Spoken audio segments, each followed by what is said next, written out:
Go ahead and call the meeting in order. Ask you all please stand before going forward to pledge. Pledge allegiance to the flag of the United States of America and to the republic for which it stands, one nation, under God, indivisible, with liberty and justice for all. Consent agenda, sir. All right, Mr. Shaw, I bring items A, B, C, D, and E to consideration to the board. Patrick makes motion to approve. Steve seconds. All in favor? 5-0, sir. Items for consideration, action by the Board of Trustees. Item A, personnel. Jessica. All right, And Ms. Jones. so, first up, we have Burris Elementary Grade 5 teacher, Mrs. Gilbert and I are recommending Rachel Fields for the position. And the second item, we have Hatfield Elementary 1-to-1 special education aide, Dr. Grissom and I are recommending Sydney Likens for that position. And our extracurricular positions, Mr. Wagner and I are recommending the following for athletic positions. We have Stevie Canada for varsity girls softball, Brian McIntosh, assistant softball, Levi Lotz, e-coach, and Isaac Brown, assistant e-coach. And that's all. Motion approved. Patrick makes motion approved. Cindy seconds. All in favor?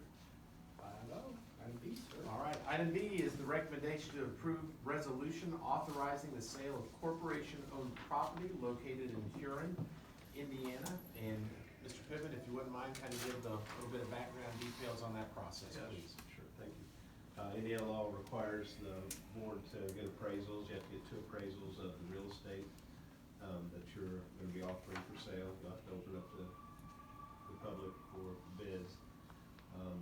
And first step in that is, first of all, deciding to sell it, so that's what we'll be doing tonight, authorizing the sale. Dr. Coleman and I have obtained appraisals of the parcels. They're both located in Huron. They are a 48.75 acre parcel and a 40 acre parcel.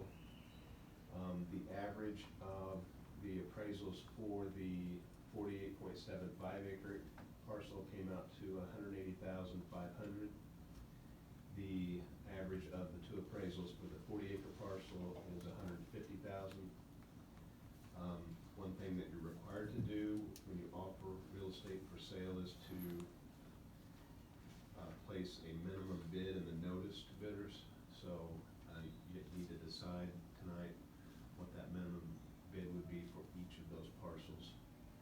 And assuming you want to offer each of them separately and not require them to be bid on together to maximize the price. So I need to, first of all, have you authorize passage of the resolution and then set a minimum bid for that. And then that'll authorize me and Dr. Comer to advertise for bids. I don't know if you want to do it in January or a little more time. It's up to you. You have to run the notice. It's 2 or 3 times. I don't remember, but and then give plenty of notice. Does the bid, I mean, does the minimum bid, should it just be what the appraisal value is? It's or not is there anything required to below? be. Okay, so No, it's not it used to be. something law says.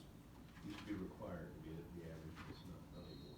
Then you'd have to come back, if you didn't get enough bids, if you didn't get any bids that qualified, then you'd have to come back and ask to reduce it, and you don't have to go through that process anymore. So it's, but just so you know what the average of the appraisals was. But if we set the minimum now and we don't get that in the bids, then we'd have to come Redo back it. and lower it. Yeah, right.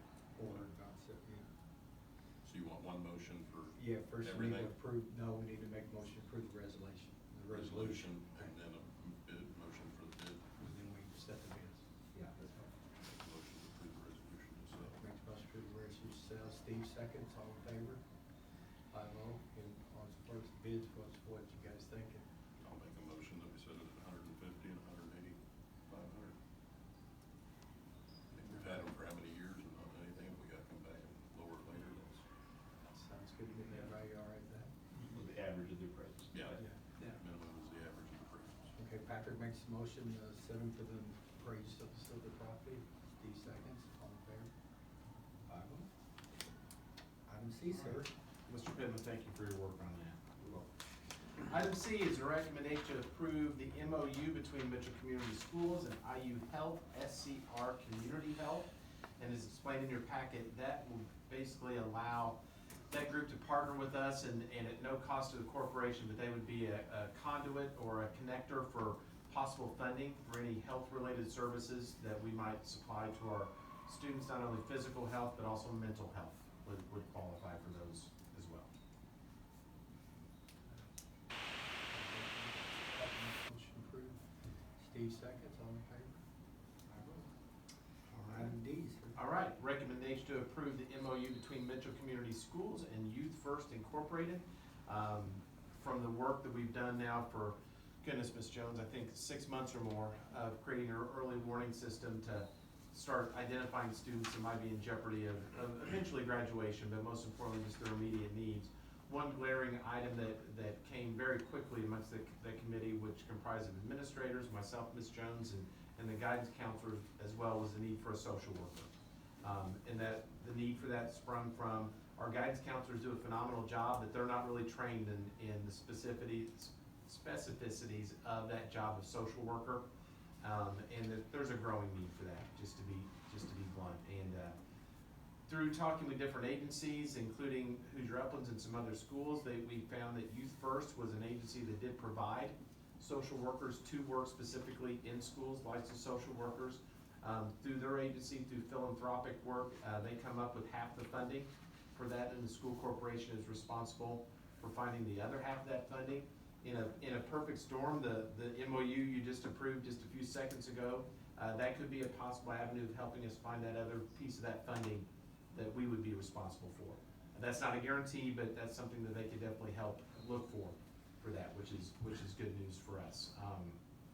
I think I included in your packet what the overall general cost would be. One decision that I would want some input from the board on, if they can find a candidate, they could start as early as January. If not, we would look at next school year to start. If we did start this current school year, obviously there would be the cost of a half a year of services that we would pick up with. Still, the philanthropic picking up right at about 50%, the corporation would be the other 50% of a half a year of services. Or we could, now that's also, they've been very open and honest. They'll do their best to try to find someone. It's just like all other areas of employment right now. They're struggling to find licensed candidates to do that right now. Or if the board would want to wait until the next school year, we can, Youth First is fine with whichever to do. Obviously, if they can't, they would not bill us if the start date was until February instead of January. They obviously wouldn't bill us for the January. The billing would start and be prorated based on when they would start, if you wish us to go ahead and get someone as much as possible. As role of the superintendent, my recommendation, we've got kids in need right now. If we can, my recommendation, if they can find someone and we can get starting to service our students, why would we wait to do that? That's just my recommendation. Sounds good. Do I have a motion to approve the MOU between the, Dr. makes motion, Cindy second, all in favor? Five oh. All right, thank you guys very much. Item E.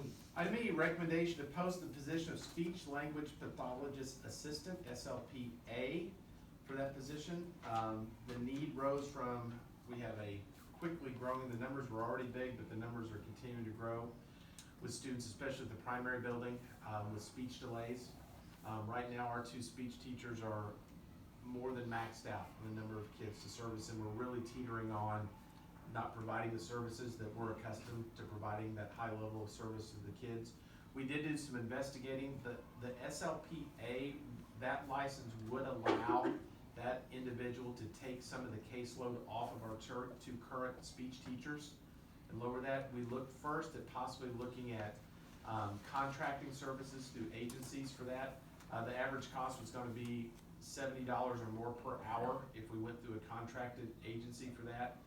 We feel like we could set the rate at $22 an hour, which is much less than the contract hour, and just have that person the hour person. So that's the reason for asking for that addition of that position. Steve makes a motion to approve. Patrick seconds, all in favor? 5-0, sir. Item F.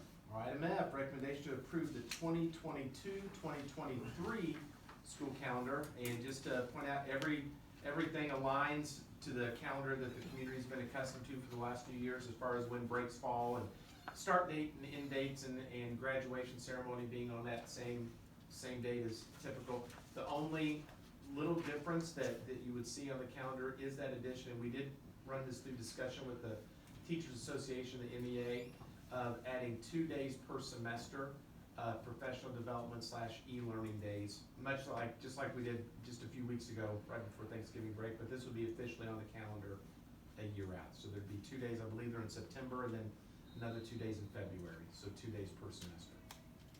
Steve makes a motion to approve calendar, can I have a second? Patrick seconds, all in favor? 5-0 on the calendar. Items for discussion by the board of trustees. All right, the first one, A, is just to keep you guys updated on the ongoing discussions of the possibility of the high school and even possibly the junior high school moving to what's called a modified Block 8 schedule. The main driving force behind moving in that direction would be, just to be honest, is the Cosmos initiative that we're part of.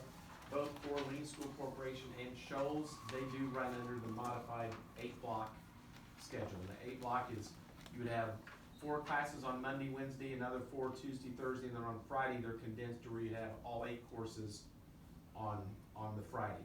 The benefits for that, as we continue to grow our shared courses within Cosmos, it is a quickly growing need that we all be on a very, very similar bell schedule to be able to do that. If we're not, I'll just be frank, that is going to start limiting what we can share.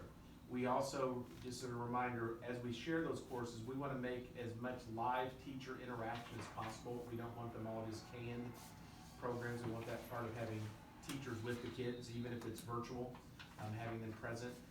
Without a live schedule, it doesn't do that. Another benefit to that, it would, just crunching the numbers, it would provide every Mitchell High School student, by the time she or he were done with school, that's an extra, per year, that's an extra section of a course they could, if they were looking for credit recovery or picking up something, that gives 4 extra classes or sections that they could gain credit within that time period. Through discussions with the high school staff, initial discussions have been very, very positive. My initial thought with them was to kind of wait until the 23-24 school year to get that going with added professional development. The administration and teachers, Jess, you've been in a lot of those meetings, overwhelmingly like, well, if we're gonna do it, let's do it. Let's do it for next school year, the 22-23 school year. Through discussions with junior high administration, they have not said, no, we don't wanna do it. I think they're a little more cautious on, and I think that's okay with being a different age group, kind of watching the high school for a year and possibly going to it, and maybe even possibly, maybe just an 8th grade going to that at some point. I have had some good talks with Mrs. May and some of the faculty at the junior high. 6th grade's kind of a stretch, just to be honest, of putting them on that block. That's tough, just developmentally. We may want to really, might benefit us greatly to spend the next year and a half kind of watching the high school and having more discussion with junior high on if we ever even want to go to the junior high. But I did kind of let the high school know that I definitely want to bring a recommendation to the board, next board meeting, so we give everybody plenty of opportunity to know that if we do want to move towards this, we give it, January on before the year started. So expect, if talks continue to go how I think they're going, there'll probably be a recommendation in the January board packet that you guys can make a decision on if we want to go to that modified 8-block for the 22-23 school year. Cindy? You sent us 2 different schedules to look at, or what was this? I didn't really In your understand. packet, I included just some samples of what things might look like. Okay. Those are not at all a definite what the schedule would be. I just included those to kind of give, as a frame of reference, if we would go to something, it might look a little something like this. That is not what, so I'm glad you asked that question. That is not a final, this is what it would look like, Okay. for sure. I just sent some samples to get you guys kind of, if you had any questions what that would look like, you'd have just a knowledge base behind that. Any other questions? Good? All right. Item B, when we hired Dr. Dykstra, we, Orleans and Shoals, there was a discussion last summer of might she need a secretary, just hers, or an administrative assistant that was just assigned to the special needs department. It was decided with Dr. Dykstra's input that she would like to give it period of 6 months or so to see if that was really a necessity of needing someone. I will definitely testify that Dr. Dykstra has given it a great college try. It's now becoming pretty apparent, the red tape and the paperwork that goes along with that division of our school corporation is intense. What is keeping her from is being very visible in the three corporations, working with the special needs teachers, doing her own professional development, doing classroom walkthroughs, doing observations, doing evaluations, which all three superintendents really want her to do, and Dr. Dykstra wants to do that too. So long story short, the three superintendents decided just to add it to a discussable point, just to give the board a heads up that odds are we're probably gonna be asking for the addition of an administrative assistant for Dr. Dykstra and the special education departments of the three corporations. If the three boards would choose to go that route, just a reminder, the salary and benefits associated with that position would be divided three ways, just like we're dividing Dr. Dykstra's current. It would be an equal third So split. what type of salary are we talking probably for the assistant? Jess, we've kind of kicked around some just initial numbers. I don't recall right off top. It was an I hourly. think it would be similar to our 10 or 11 month package. We start that at 10.75 depending on year's experience. Okay. Like what our regular secretaries. Yeah.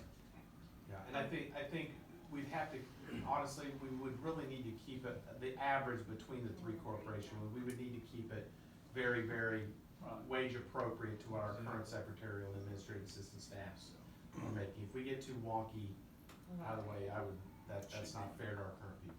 Housed over here where Dykstra's at. Correct. Yeah, they'd be housed here with Dr. Dykstra. I haven't been in that building for a while, so you got separate offices. It doesn't Set have- up to have both of them. Okay. It's not set up with two offices, but there is an office and there's a large meeting space that an administrative assistant could take over that large meeting space. What about billing? I mean, is Dr. Dykstra doing billing for certain things, for Medicaid and stuff? Yes, she and the special needs teachers in all three corporations will have to play a part in that. The computer software part of the recording of services. So yes, we are billing Medicaid. But she's not having to do all of it her own. She's got a huge lion's share of that. And right now, Ms. Cousineau's helping with that, but it's a lot. I mean, just the Medicare portion part, Cindy, is, Medicaid. I'm sorry, Medicaid, thank you, Yeah. Patrick. Medicaid portion part it's intense. Yeah, she had to do a lot of the setup and training of everyone and then getting that system going. I think our speech teachers are doing the bulk of that. I assume the administrative assistant would be able to take over part of that. Yes. at some point. Yes, sir. Yep. That's good.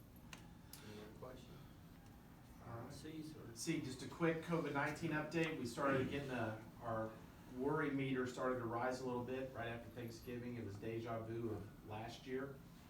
But the numbers started leveling off and so far looking a little better right now. Our attendance rates for staff, I think, slowly improving, and that was the part that was starting to get concerning there for just a little bit, the number of staff. Students attendance rates have stayed really steady for the last month or so. But we started seeing a rise in staff right after Thanksgiving, but we're hoping it's starting to level back off now, so, yeah, that's good. And then item D, Chris, capital projects update.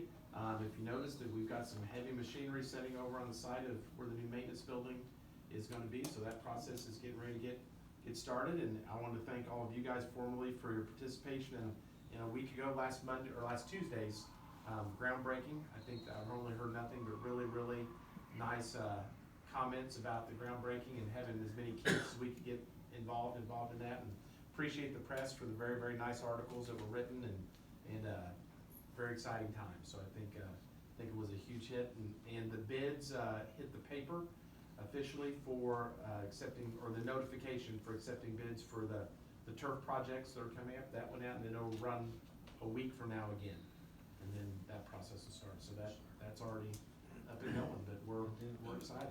And the demolition over here, that's a separate project, isn't it? Or was that included on the? Separate. That's what I was Yeah, thinking. that's separate. Any other questions about capital projects? and then just last couple things, just a reminder, the next meeting is in January. Our regular session will be the reorganization meeting, and also we do have the Board of Finance meeting on that meeting, so there's a lot of logistics we have to get through in the January meeting, just as a reminder. And then, Mr. Shaw, the last thing I had that was not on the agenda, because it just came through today, Dr. Grissom passed on a very nice recognition from Representative Trey Hollingsworth, just congratulating and giving recognition to Dr. Grissom and the Hatfield Elementary School staff for their Purple Star recognition that the school earned, which is very nice, and I just made a copy and include that. And sir, that is all I have. Anything else? I got one thing. I was just wanting to see on the athletic trainer, we were at, Athletic trainer, I know Mr. Wagner interviewed a candidate, and I think they're in talks now of our salary is the salary that's been board approved that we'll give, and I think it's up to the candidate. Now, I did not hear this afternoon from Mr. Wagner. I know he reached out once I sent him an email letting him know this is what we'll pay for that position, so. I didn't know if we'd have anybody or not, you know. And Kelsey Lepore is continuing to provide game night services, and I think she comes a couple times a week for injury checks on the kids, but, and she's been very kind enough, she's willing to help fill that role until we find a permanent replacement. I don't think that's a forever fill-in, but at least get us through the winter sports season. Anybody have anything else? Paul, you all right? Mr. Decker, you all right? Wonderful. Good. Motion adjourned. Patrick makes motion adjourn, Steve seconds, all in favor? 5-0, sir. We got signers.